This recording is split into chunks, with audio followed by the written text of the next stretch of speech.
ముగిసిన మహానాడు సన్నాహక సమావేశం కమిటీల కన్వీనర్ కో కన్వీనర్లకు దిశానిర్దేశం చేసిన అగ్రనేతలు మంత్రుల కమెంట్స్. ఈ నెల 27, 28, 29 తేదీలలో నెల్లూరు జిల్లాలో టీడీపీ పండుగ జరగబోతోంది. ప్రతి ఏటా నిర్వహించే మహానాడును తొలిసారి నెల్లూరులో నిర్వహిస్తున్నారు. కిసాన్ సెజ్ వేదికగా పార్టీ జాతీయ అధ్యక్షులు చంద్రబాబు, వర్కింగ్ ప్రెసిడెంట్ లోకేష్ నిర్ణయించారు. ఈ రోజు సన్నాహక సమావేశం నిర్వహించాం. మహానాడు నిర్వహణలోని అన్ని కమిటీలకు రాష్ట్ర పార్టీ తాజా, మాజీ అధ్యక్షులు దిశానిర్దేశం చేశారు. మహానాడును ప్రతిష్టాత్మకంగా నిర్వహిస్తాం. అందరినీ సమన్వయపరుచుకుని విజయవంతం చేస్తాం.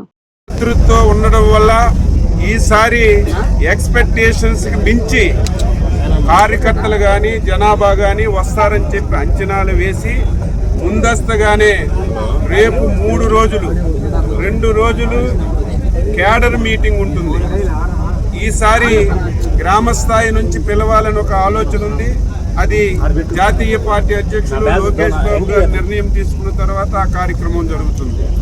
3వ రోజు భారీ బహిరంగ సభ, లక్షలాది మందిగా ఈరోజు బహిరంగ సభకు వచ్చి ఈ 2 సంవత్సరాలు ఎన్డీఏ ప్రభుత్వం చేసినటువంటి అభివృద్ధి సంక్షేమ కార్యక్రమాలు ఈ సభ ద్వారా రాష్ట్రానికి, దేశానికి తెలియచేయడం, ఇంకా భవిష్యత్తులో ఏం చేస్తామో చెప్పడానికి ఒక దిశని నిర్ధారించడానికి ఒక బహిరంగ సభ పెట్టుకున్నాం. దాని గురించే ఈరోజు ప్రత్యేకమైనటువంటి సమావేశం పెట్టి 20 కమిటీలను ఏర్పాటు చేసుకున్నాం.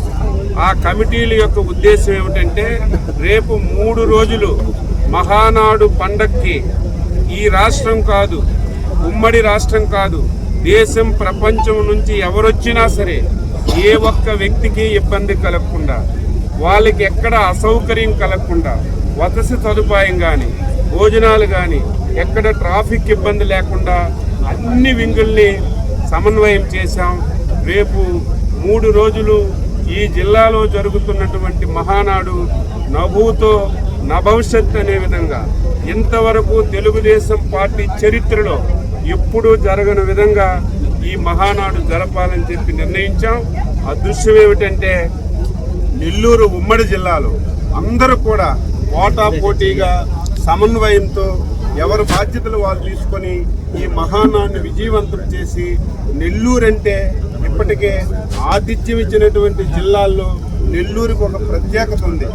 భోజనాలు పెట్టినటువంటి ప్రత్యేకతలో నెల్లూరుకి ఒక ప్రత్యేకత ఉంది.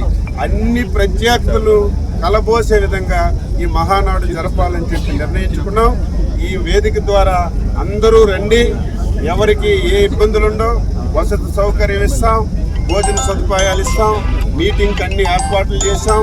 ఏ ఒక్కరికి కూడా అసౌకర్యం లేకుండా అన్ని ఏర్పాట్లు చేస్తున్నామని చెప్పి ఈ సందర్భంగా తెలియజేస్తున్నాం.